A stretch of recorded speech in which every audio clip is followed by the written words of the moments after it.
Hello, everybody. Just waiting to see if we get anyone else logging in and joining us. Audra Santa here with the Gord Downey and Chani Wenjack Fund. Very excited about today's Artist Ambassador DWF live session. Today we'll be speaking with Tanya Talaga, award-winning journalist, author, Massey Hall lecturer, and just all around an amazing human who's doing some incredible work in the space to bring awareness to both contemporary and previous Indigenous issues, and also just help us to understand how to live and walk in a good way. There's some projects she's working on that I'm so excited for her to share with us today. So I know it'll be a time not just for us to learn and hear more about the work she has done, but also how we can use this really strange time we're in to continue our own growth and learning, and hopefully in a way that we will come out the other side better for it. So to let you know a little bit about Tanya, if you don't know her already, she's an Anishinaabe Canadian journalist and author, an investigative reporter for the Toronto Star. She has Ojibwe roots from Fort William First Nation in Ontario, Canada, very close to Thunder Bay, where I'm from. For more than 20 years, she's been a journalist with the Toronto Star, been nominated 5 times for the Michener Award in Public Service Journalism. She's of Polish and Indigenous descent, and her great-grandmother, Liz Gauthier, was a residential school survivor, and her great-grandfather, Russell Bowen, an Ojibwe trapper and laborer. Her grandmother's a member of Fort William First Nation, and her mother was raised in Ontario, and she lives with her in Toronto with her 2 teenage children. You probably know some of her work from Seven Fallen Feathers. Of course, the book that she wrote that was part of the RBC Taylor Prize, the Shaughnessy Cohen Prize for Political Writing, and told the stories about 7 Indigenous youth who lost their lives in Northwestern Ontario. I'm going to be asking her some questions about how that book came to be, and then also how the project has continued on and how she's using this time to gather more understanding of where to go from here and what's been happening in Thunder Bay and the surrounding community. Also, her Massey Hall lectures are in this book, All Our Relations. Fantastic. Encourage you to pick it up. And I was just reading it again for myself in preparation for this interview because she really has so much wisdom to share with us. So I'd like to welcome Tanya Talaga. Buzu, Anin, Watea, Tanya Talaga, Niyisnakas. I'm so grateful to be here today. Thank you very much to you, Audra, for hosting me. I'm looking forward to our chat.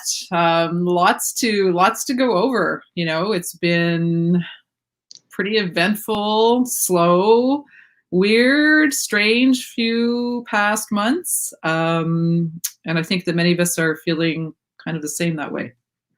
Yes, it really has been. And we appreciate you taking the time to connect with us today and you know, be able to talk about what you can share with us of that you've done before and what you're working on, and share some wisdom with us in this time. I was just wondering, you know, already, I mean, you're an author, you're normally traveling all over the place with the work that you do. Obviously, your plans have changed a little bit in this time we're in. Yeah. You were even meant to go to Australia, I understand. I'm supposed to be in Sydney today. And if anyone's listening down under, I'm going to be on the Melbourne morning show. I can't remember which station it is. Actually, this evening for me, tomorrow morning for everyone else, I believe. But yeah, it's a weird time, you know. I was going probably like everyone else, you know, just going flat out for January, February, and the beginning of March. I was traveling a lot. I was doing a lot of speaking. You know, I'm really grateful that a lot of educators, a lot of teachers and school boards and unions have taken Seven Fallen Feathers and All Our Relations and are teaching both books in high schools and universities. So I do a lot of public speaking that way. And I was in Alberta for 4 weeks. Essentially, I was traveling back and forward. You know, it's so funny now thinking about where we were before and how air travel was just like, oh, yeah, we will just do that. Not a big deal. I was commuting back and forward from Calgary and Edmonton, essentially, to Toronto for almost a month. And now I I feel a lot of things about that. I feel like, what was I thinking? I feel horrible about the air, the footprint, the carbon footprint I was leaving for doing that. And while it's good to connect, and that was our lifestyle before, I don't know if that's going to be our lifestyle as much going forward with all of the travel that we were doing. And my last flight, actually, there's a reason why I'm bringing this up, is my last flight was Thunder Bay, and I was coming back to Thunder Bay on March 12th because I'm recording a podcast on the 7 grandfather teachings. That's called 7 Truths, and it's for Audible.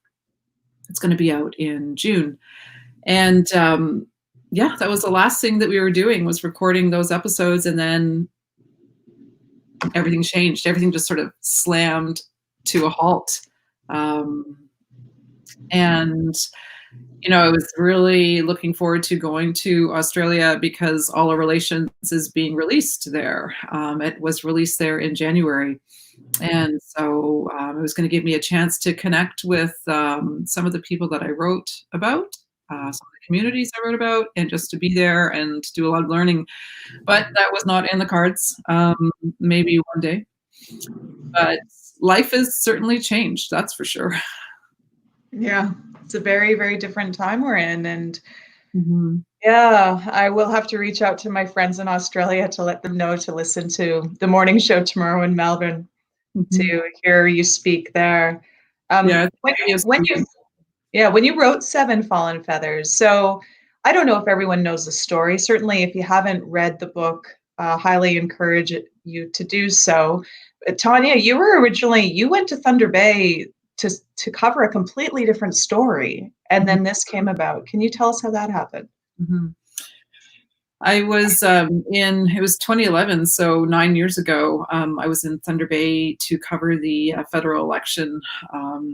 At the time, it was Stephen Harper was trying to get reelected, and I wanted to do a piece on why it is First Nations people were not voting as much in elections. Now, I knew and I know the reasons why that was, and sometimes continues to be. I know that if you are a status Indian in this country, you did not receive the right to vote until 1960. And also, too, we have our own governments, our own First Nations community governments. But I proposed that story to my editors. I was a provincial reporter at the time. I was covering Ontario politics, and I thought that in order for me to get into the federal election stories, I needed to pitch my own piece. And they're not pitching a story on why it is Indigenous people aren't voting in 2011 was seen as exotic. My editor thought it was like a fantastic idea, and you have to I know this might be hard for some people, especially if you're younger, but in 2011, it was quite a different world. This was before the release in 2015 of the Truth and Reconciliation Commission report. This was before Idle No More. This was before the proliferation of social media. And, we have so many more First Nations, Métis, Inuit journalists, outlets, news outlets. The CBC Indigenous is all over. APTN is all over the place as well. It wasn't like that in 2011. 9 years ago. And if you were a First Nations journalist or trying to bring some of these stories out into the forefront, they weren't often enthusiastically met. So I was really grateful when the Star said, yeah, go do that story. And I said to them that I have to do that story in Thunder Bay. And the reason why is because that's where my mom's family is from. My mother was raised on the traditional territory of Fort William First Nation. She was raised by residential school survivors. That's why I always put that in my bio.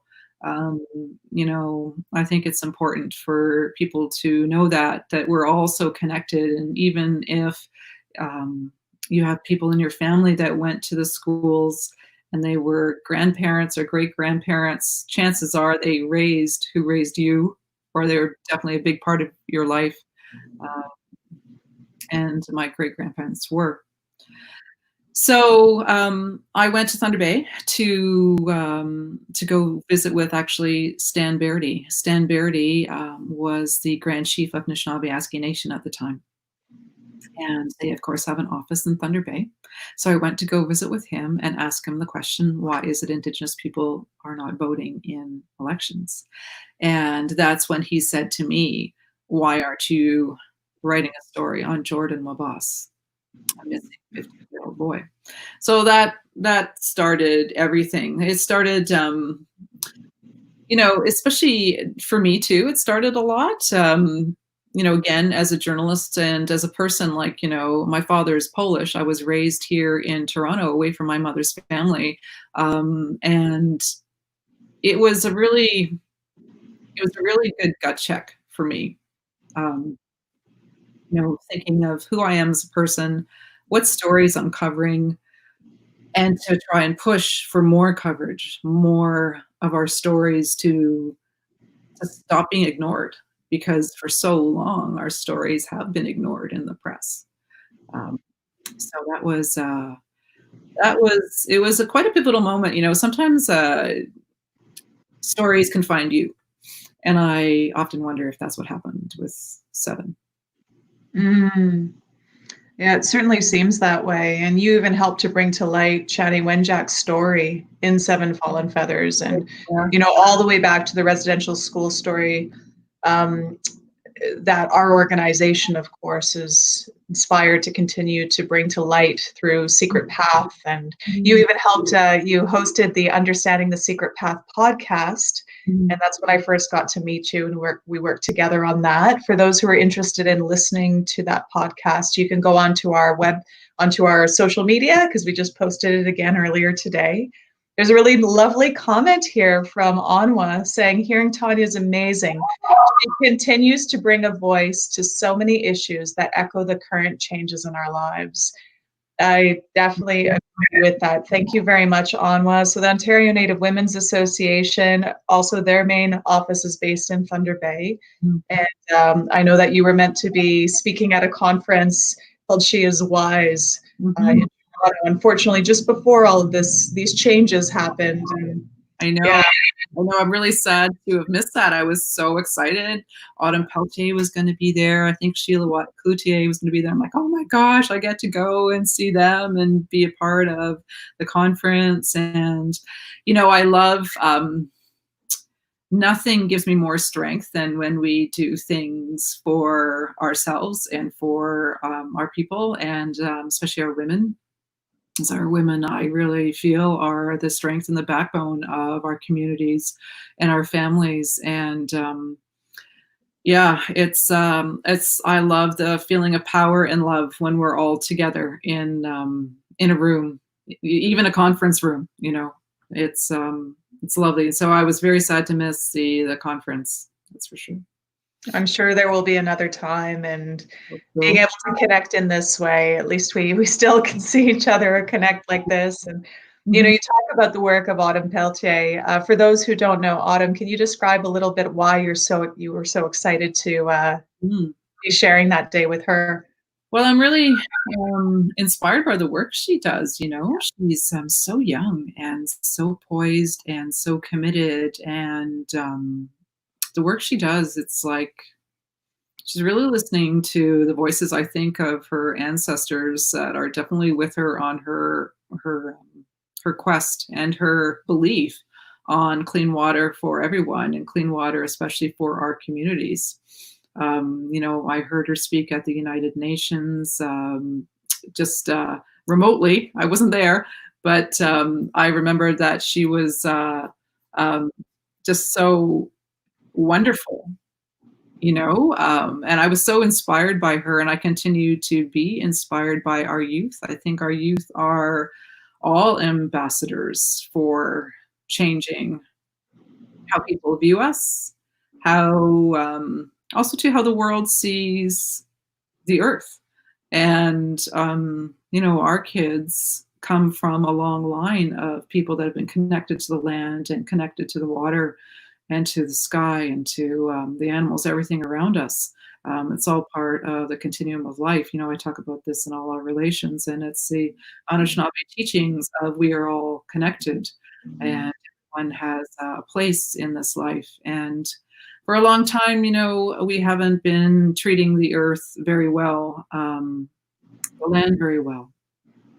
And oftentimes, too, that's, you know, Indigenous communities are in the forefront of climate change, and they are there not at their own choosing, right? You know, the remarkable thing to me about climate change and what we're living through now, and especially in our communities, is that you know, a lot of our communities are in the north. They're in places that are only accessible by small plane, and there are places that are our communities are different, and we exist off of the water and the land. And when the earth warms even 2 degrees, you know, like, which is astronomically awful, we're seeing things happen in northern Ontario and in other areas of Turtle Island that we never saw before. You know, different species of fish in the Albany River, for example. Um, you know, we see time and time again what's been going on with the floodings in a lot of our communities, and it gets worse and worse every year. You know, we see the deaths of the cedar trees in the west and the changing run of the salmon. I mean, and for our communities too, like, we didn't ask for any of this. I mean, a lot of what's been happening with climate change has been imposed on our communities. And so I think it's really time that the world and Western people start listening to the voices of our elders and listen to what we have to say, our elders have to say about climate and how to respect the earth. And we need to go back to those teachings very much. And I think that Autumn really, I think she embodies a lot of that. Mm. In the Seven Fallen or the Seven Grandfather Teachings podcast, I mean, we're talking here about the leadership of the youth, those youth voices rising up, and then being able to go back to the wisdom of the elders and bringing that forward. I mean, Mhm. to do a podcast like that for Audible is fantastic, because again, it's bringing those teachings not just for Indigenous communities and youth, but also for all of us in a time when the world is crying out and we have the opportunity to step back and reflect. Mhm. Is there anything in those teachings you feel, for those that are watching right now, you'd want to share that we should be really taking note of in this time? Mhm. Well, I've been reflecting on this quite a bit, especially since uh, the pandemic, you know, since our life has been changing a lot. And speaking of Anwa too, I just recorded a little video on the Seven Grandfather Teachings that I think will be available pretty soon on their website or the social media platforms. But, you know, some days are hard, you know, getting back to the here and now and how we're living and how we're not seeing our friends, our community members, you know, we're just going to the grocery store every, you know, once a week, or having food delivered if you can afford to have that happen. I mean, it's a lot, you know. There's people have lost jobs. You might be living in a household that's unsafe. You might be, you know, in a bad relationship and having to live with that person and like no way out. I mean, there's so many things that are affecting us now. And our old life, there was, you know, a before and there will be an after with the pandemic. And so when I think of too how you get through a day, and sometimes it's hard, I reflect on the seven teachings. And when I think about those teachings, they sort of help me. Because as we all know, the point of the seven grandfather teachings are the fact that they lead you, hopefully, to living a good life. Way forward to getting to a good life. So if you try and find these teachings in your life every day, um, I think it helps you, you know, just a little bit. And so, you know, I wanted to sort of share that with everyone again today, what those teachings are, and think about them in your surroundings if you can. You know, the first teaching is love.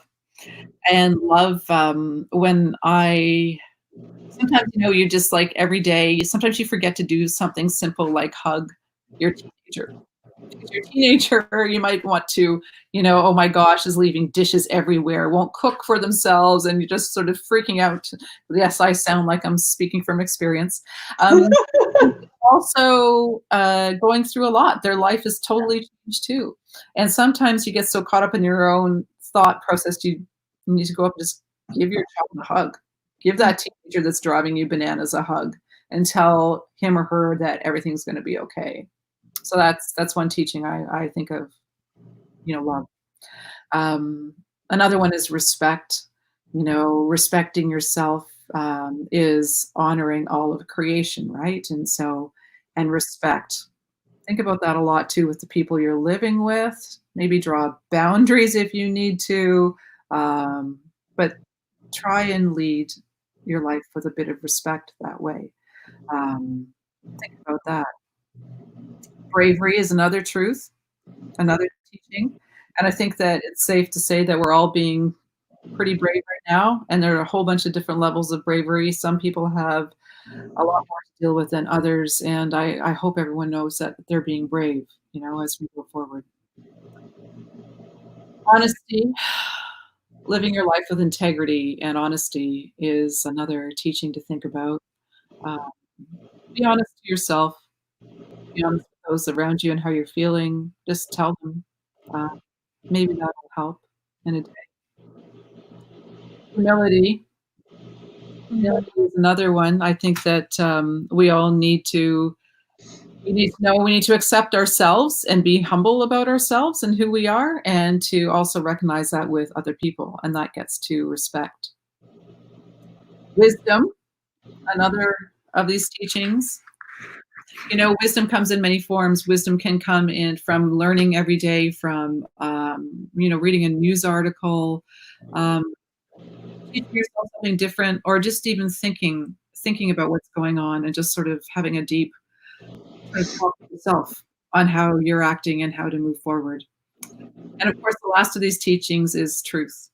And to know all of these things in your life is to know the truth. So yeah, these are the things I reflect on quite a bit. And not to go super deep on everyone, as always, but I can't help it. Kind of do. Where else is there to go? That's like, especially in a time like this. This is a time that we are in this almost, forced confinement, which can allow for a lot of reflection. Yep. I saw, when we're talking about Mother Earth, I saw a couple of memes that said something like, it's like Mother Earth has sent us all to a room to think about what we've done. So True. It's so true. Yeah. And thinking about all of those things and reassessing, but then allowing for the teachings to be part of what we meditate on and can consider. When you put the podcast out, so when can we expect to see that from Audible? It should be sometime soon. Great. Do let us know, because we can share it. We would love for that to be a resource we put out on our pages. We also have all our legacy school resources. Perhaps it's something we can even share there. That's fantastic.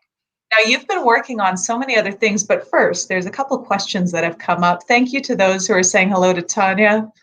Kim Barrington says hi.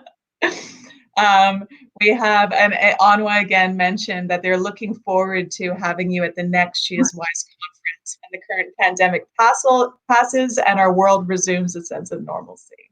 Yes. That's good to hear. Yes, it will happen soon. There's a question here now, but one of the projects you're working on is actually a documentary called Spirit to Soar. Leading into that documentary, of course, it was about Seven Fallen Feathers. There's a question here. Tanya, I have read Seven Fallen Feathers. It is riveting. It appears that you did an incredible amount of research. I'm sure you ran into many roadblocks along the way. Can you speak to that? I'd love for you to speak about if you've had any challenges, and then we can talk about the project that's underway. Sure. The whole writing Seven Fallen Feathers was not easy. Not easy on so many levels.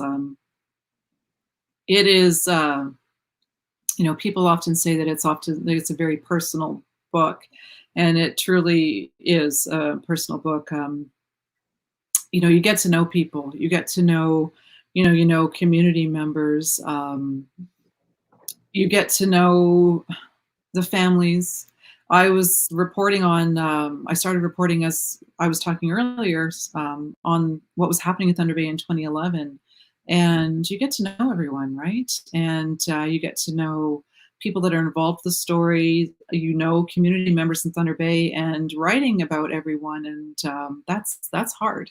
And making sure everyone's okay and that we are honoring the kids, the children who lost their lives while pursuing a high school education, which is, of course, the fundamental right of every other child in this country. All of those things, it makes you, it makes you,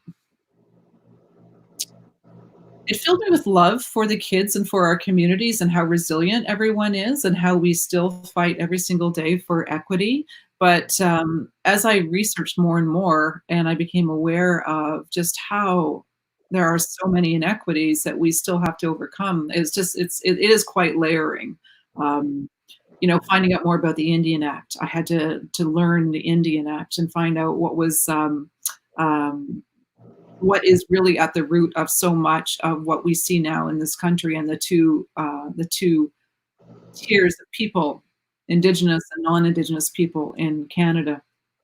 I had to learn so much about Indian residential schools, something that I always knew of, but I didn't know as much. The TRC, Truth and Reconciliation Commission report, I had to do so much research into that, and the NCTR, the National Center for Truth and Reconciliation website, which houses so much research on the schools. I read and learned so much about St. Joseph's Indian Residential School in Thunder Bay. There's so much out there, and you can go down rabbit holes, but they're fascinating rabbit holes to go down. I mean, if you go on the NCTR website and start researching through, you can read, work construction orders, or hardware store, general store delivery receipts. You can read those written at the time for things like wood to help repair a certain room in the residential school, or you can hear and read about what conditions were like in the schools firsthand, and that was fascinating reading, and it emotionally guts you too by the end of the day. Sometimes when you're reading notes from inspectors saying, there's nothing but cockroaches all over the floors in some of these rooms, or the bathrooms. There's 2 bathrooms for 75 boys, and they're always clogged. I mean, it was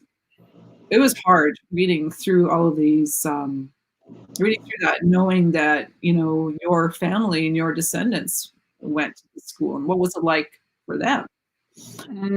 So it was, the research was tough, and then putting it all together in, that's hard too, and doing it in a sensitive way.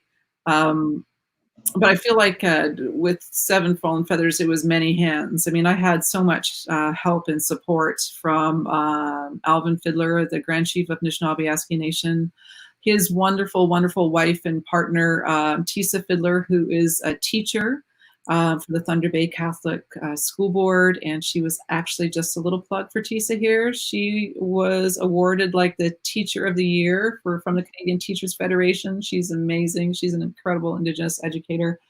And she was a huge help to me too. I didn't realize I was setting out to write a book about the education gaps when I started writing Seven Fallen Feathers. I thought it was going to be more of a story centered around what happened to the kids, but then it became apparent that so many failings in Canada helped lead to the deaths, I should say, of the seven. And that's what's amazing, is you set out to write an article about the election, and then it became this, and it's like layer upon layer, you're discovering so much more, and not just in your research, but in your connection with community and with the families. And it didn't stop there. Like, you published the book a few years ago now, and the conversations continued, and now you're looking at creating a documentary. Mhm. Can you tell us a bit about Spirit to Soar, when we can see it, and what are you exploring? How does the story continue? Thank you for asking that question. Um, the story of Spirit to Soar is a story really, again, about our youth, and the story about what still needs to change after the deaths of the seven fallen feathers. What has changed, what needs to change, where we are as a country, and where we are in Thunder Bay. It's a story of hope in our youth. It's a story I hope that the documentary honors the children that we've lost and remembers them, but also too looks to how we can move forward as a society. You know, I talk a lot about equity, and this film brings that up again. You know, so many of what we've been seeing in Canada, they're good tries, but in many respects, we've been facing colonization 2.0. You know, so many changes to legislation needs to go further, and it needs to be backed with real funding commitments, and communities need to decide for themselves what they are doing, and make their own decisions on going forward. And, you know, having real, true government partners to do that is a step forward. And I hope we get there, you know, one day to that point. But we've wrapped up filming, and we're getting close to the finish line ish, close-ish to the finish line. So it's I hope it's going to be an inspirational story at the end of the day, where we can go and what our youth can do, and how we have all the spirit to soar. Wonderful. And you've brought so many incredible voices together for that documentary. It'll be a 1 hour special on CBC, and then a feature-length film. I understand you spoke with Cindy Blackstock, Senator Sinclair, of course yourself, you know, your voice being prominent in telling the stories. Is there a moment or story in particular in Spirit to Soar that you could share with us now that's kind of really hits home? Hmm. You know, it all does. A large part of the film is about me being in Thunder Bay and walking us through what's been going on, and what has happened in Thunder Bay over so long. You know, not just in the last several years or decades, but hundreds of years. And bringing that to life is really, you know, being on the land, and you know, being where my mother's from, um, it is very impactful to me. It truly is. And you know, I have so many stories from Spirit to Soar that way. But I'm so grateful too to have the participation of Cindy and of Senator Sinclair, and some of the things that he brings forward, and you know, how he phrases things and reminds us, is his wisdom is incredible to me. There's a lot of poignant moments too in the documentary, with the families, and when we are remembering the loss of the seven. But I think the students' voices are also really incredible to me. You know, I've spent quite a bit of time at DFC, and I continue to, and I love the school, and I love the students. You know, and their voices in the film really are impactful. Just hearing where they are, what they've seen, and where they need to go is incredible to me. And I think that Canada needs to listen to them. Agreed. There's you know, you've touched on so many personal stories, and you can't help but be personally affected by it. We have a question here from YouTube from Marianne Graham saying, when you hear so many sad stories from those most deeply affected, how do you cope or regroup so you have the strength to support them and be an activist or advocate? Miigwech, that's a good question. none of us do this work alone. We don't write alone. We don't create music alone. We don't create podcasts alone. I'm fortunate to work with an incredible team of people. I love the fact that so many of us, since if you are an Indigenous artist, you know this to be true, right? I always get the question of, are you a journalist or are you an activist, right? And I like to, I thought about that for a very long time, because I feel like I'm just truth telling. I'm telling the truth. This is a history that has not been told. This is a reality that hasn't been told for a long time. And if you're an Indigenous writer or musician or a painter, we tell our stories that come from our bones and our body and our DNA, and they hit the page, they hit the canvas, they hit your ears with our music, and that is something that we all carry inside of us. Does that mean we're all activists?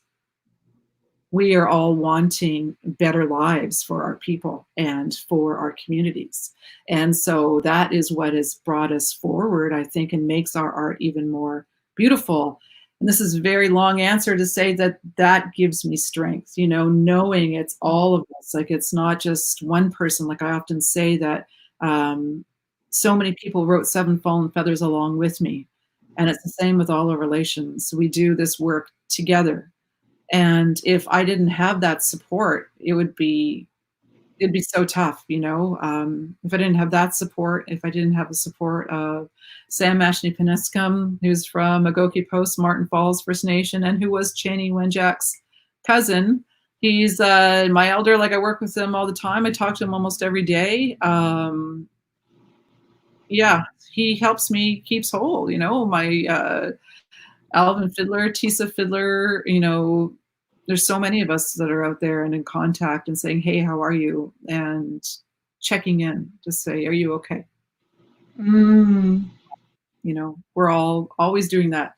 Mike Curlew, Solomon Makwa, like all of us. Great. It's important work. I love saying you're a truth teller. Are you a journalist or an advocate? Well, I'm a truth teller. When truth telling isn't always synonymous with journalism these days, so that's an important distinction. That's true, and I can tell you too. I feel bad. Gosh, I have to change my bio on my website, but I left the Star at the end of December, so I am no longer with the Toronto Star, and in part of wanting to be more independent and be that truth teller and for our people, and tell our stories in a different way.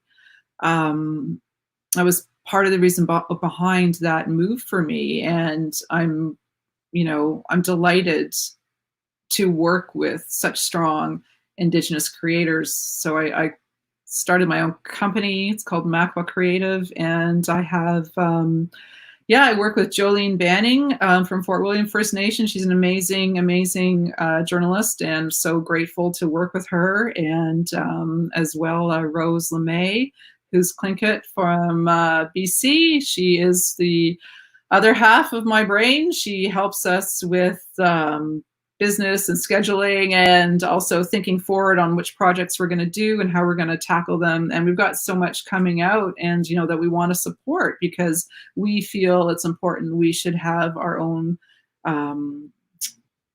making our own decisions and pushing our voices forward. That's awesome. Well, hello to Jolene. I know Jolene as well from previously. She had a time at Onwas, we both did. So it all weaves together. Isn't that amazing? It does. Yeah.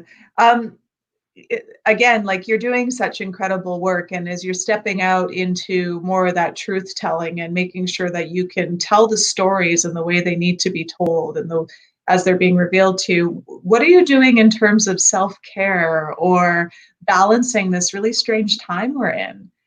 As a writer, I'm sure there's times where you can just kind of create your little cocoon to write, but this is such a different world we're in right now. Mhm. I think a lot of creative people are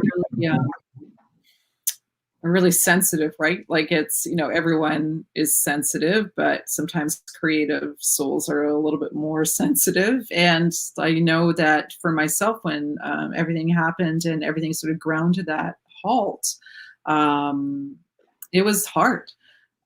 And I found it hard to write. I found it hard to create or to do anything for several weeks, and sometimes, I share this story, but like I have a lot of deadlines coming up. And if any of my editors are watching this, I've got a lot of deadlines coming up. And so I have a lot of writing to do.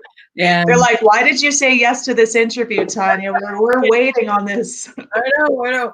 So I have a lot to do. And, but I couldn't, and this would be really funny if my editor Janie Yoon is watching, because from both my books, because we've got a third book coming up now, and I'm sure she's like, why isn't she writing? But anyway, it was yeah, it's hard, but I was talking to Thomas King, and I said, some days I can't do anything. Like all I do is stare out the window. And he said to me, 95% of writing is staring out the window. And that was actually a bit of a help. It was like, he's right. And then I was thinking back to my process of writing my other two books. And sometimes I think about things for a long time, and this is why my editor would be laughing, because I just don't get the words on the page. I keep them in here for a while, and I just think about it, stare out the window, and then they come. Like suddenly you just have to sometimes wait for the words, and then they're there.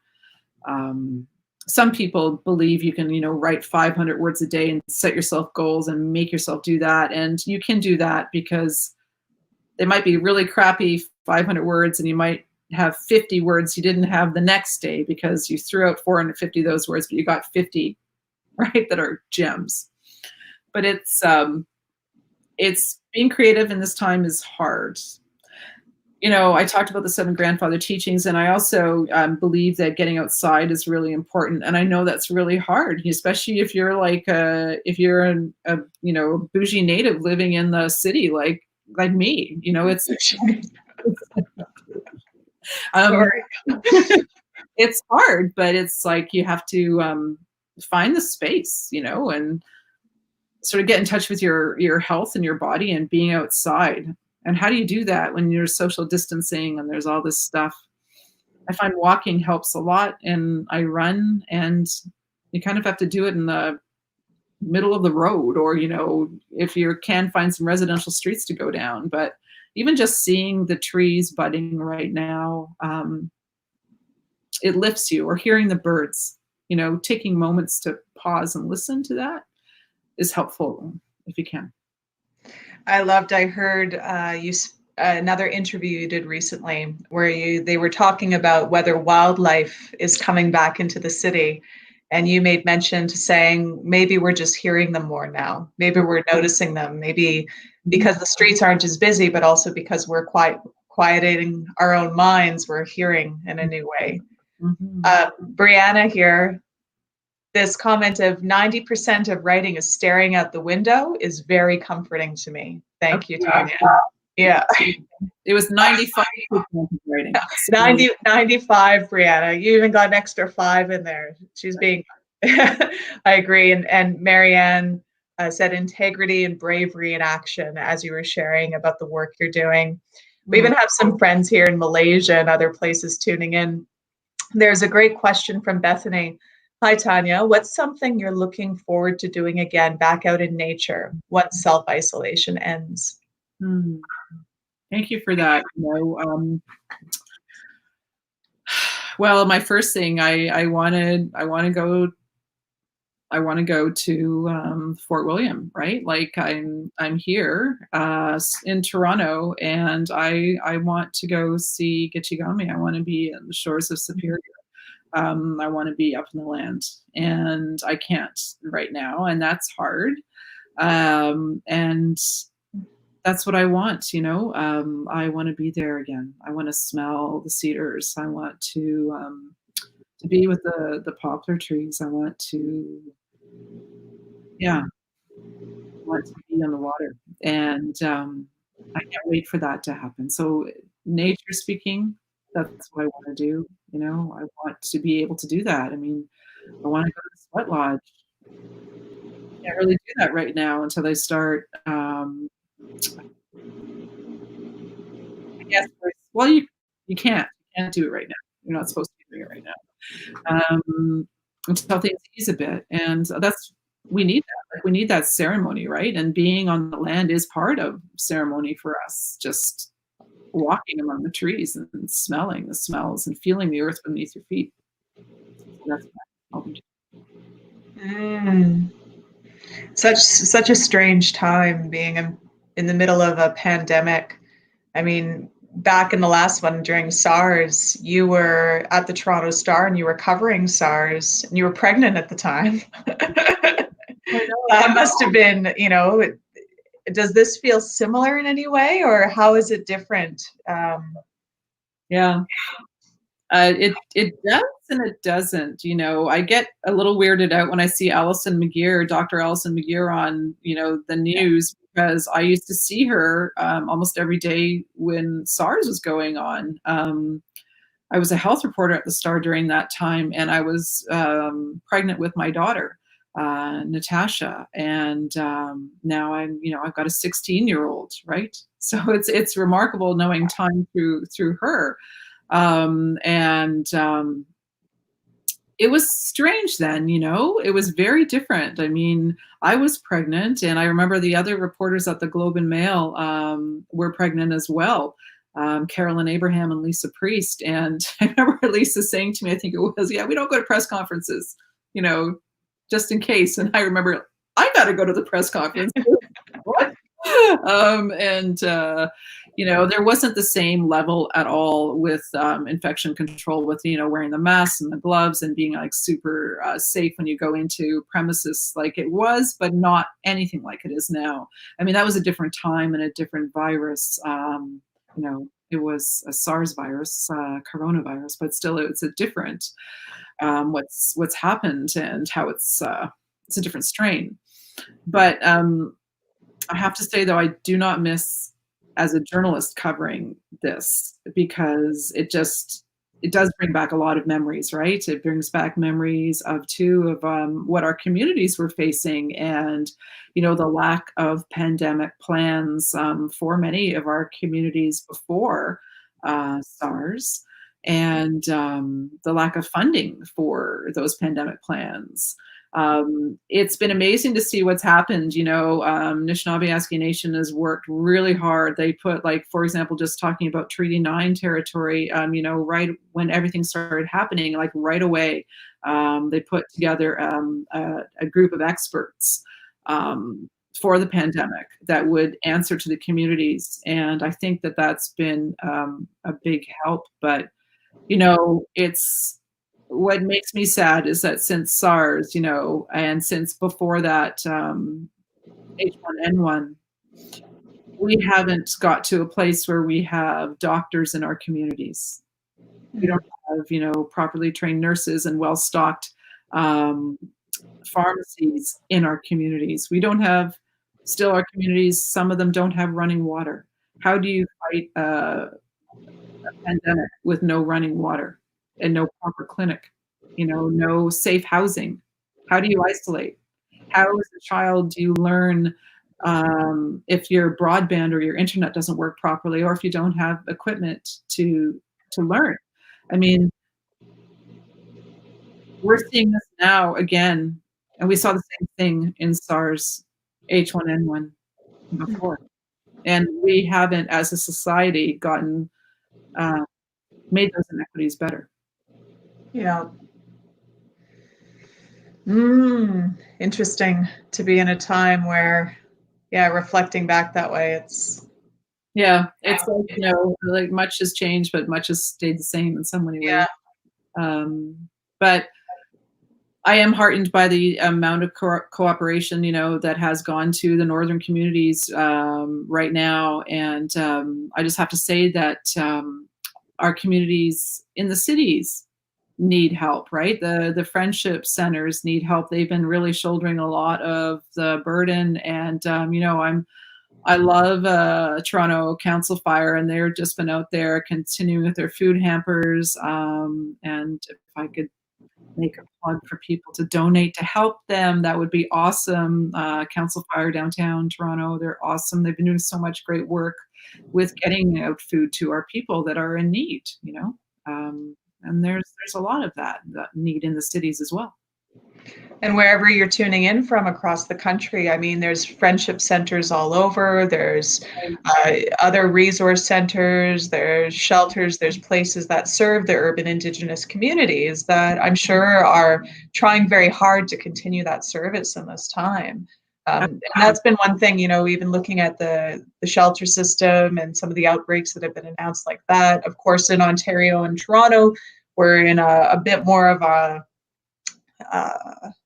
state of emergency, whether or not officially called such, but the rates are higher here, and it's a concern for people, even anyone who's not necessarily in the place of privilege where where we're able to isolate, where we're able to have clean water to wash our hands and get the food that we need. So important to think about.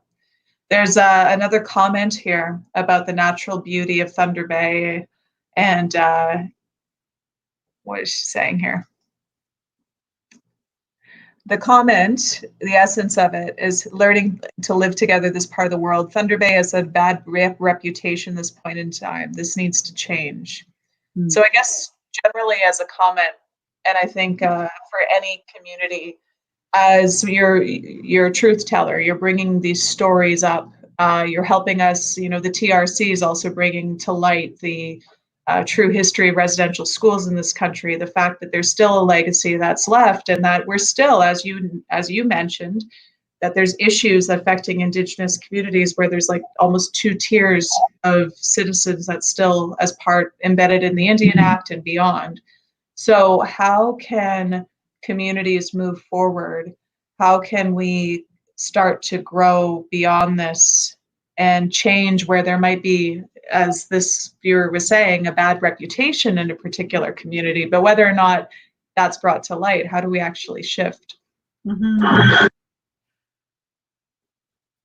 I think that there has to be political will to change, and that people themselves have to be behind that and wanting to change. And there's so much good in Thunder Bay. There's so many good people in Thunder Bay that are working hard and working together. I often think of the Thunder Bay Public Library and all of the things that they have done to promote community. Amazing libraries. Libraries.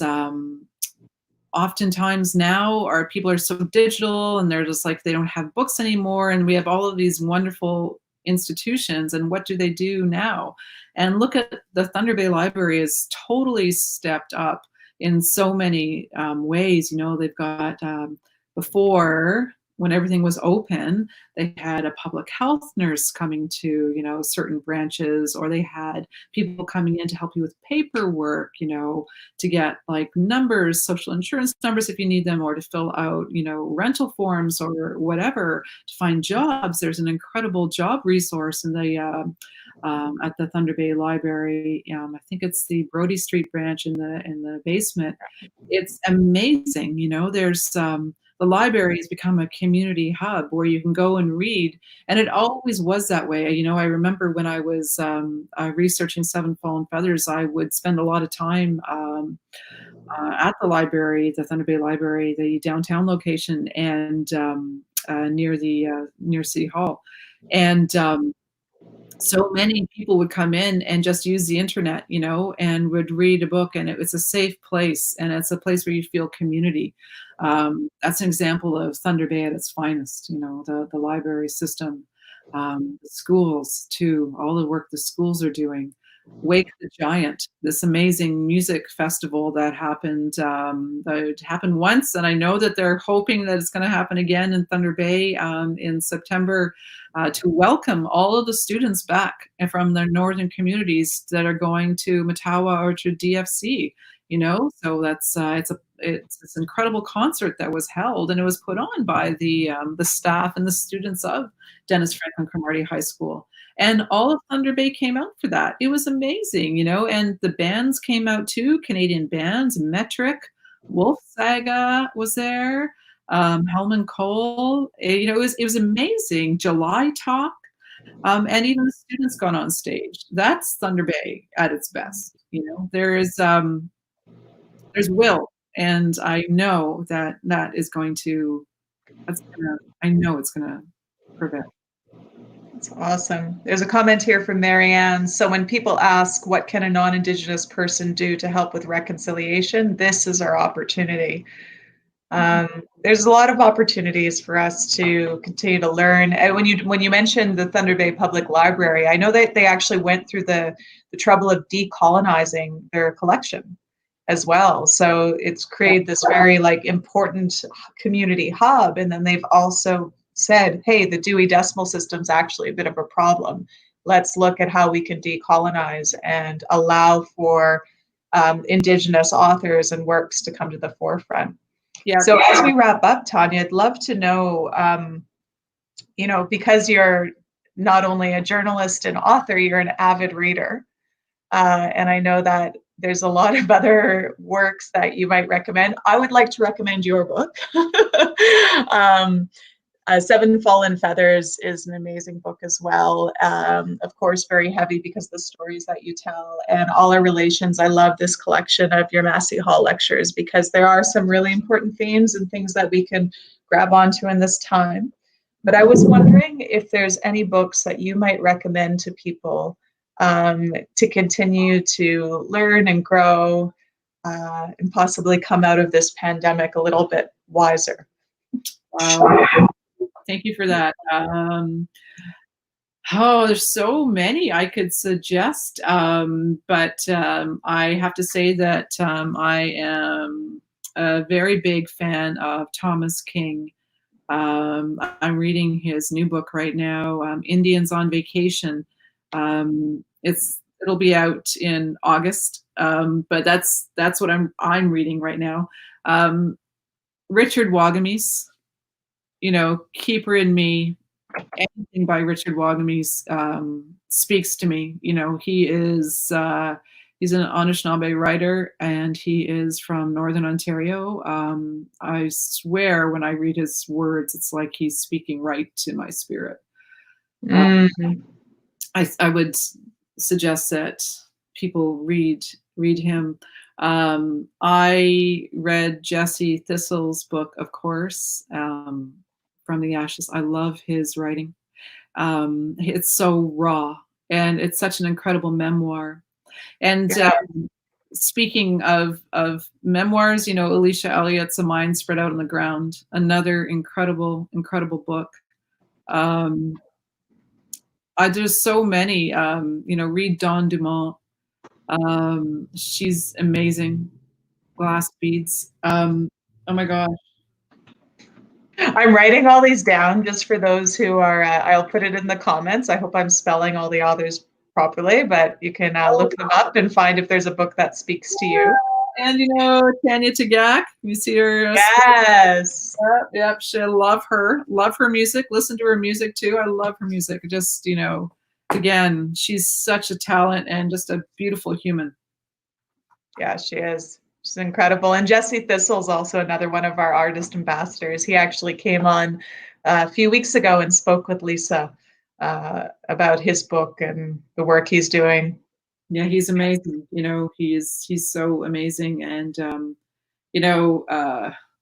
bringing forward Mitchif and Cree, his life experience is so important for everyone to know, because that experiences so many of our family members' experiences. Yeah. Well, Tanya, thank you so much for joining us today and for sharing so much about not just your previous projects and writings, but what you have coming up in the future. Do keep us posted on when the Seven Grandfather Teachings podcast is out on Audible. We'll also be able to share the Spirit to Soar documentary when it's available on CBC and then as a feature film.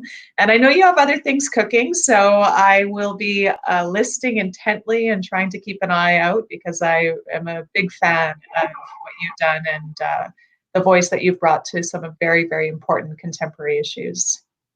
Get you maybe for having me. Stay safe, everyone, and remember the teachings, and be good to yourself. And be kind. Thank you. Thanks very much, everyone. Thank you, Tanya. Big Rich. Bye-bye. On Friday, we have Rhonda Head, who is an opera singer. She'll be joining us on DWF Live. Very excited about that one. She'll be sharing some music and stories with us. And do tune in next week, Monday, Wednesday, and Friday. We have some special guests coming up then. Remember that you can share this live stream with your friends. You can just hit that share button. Feel free to comment. Mark, good to see you. Thank you for your comment. Yes, it was a great session. Really enjoyed that with Tanya. So stay in touch, everyone. Stay safe, and we will see you soon.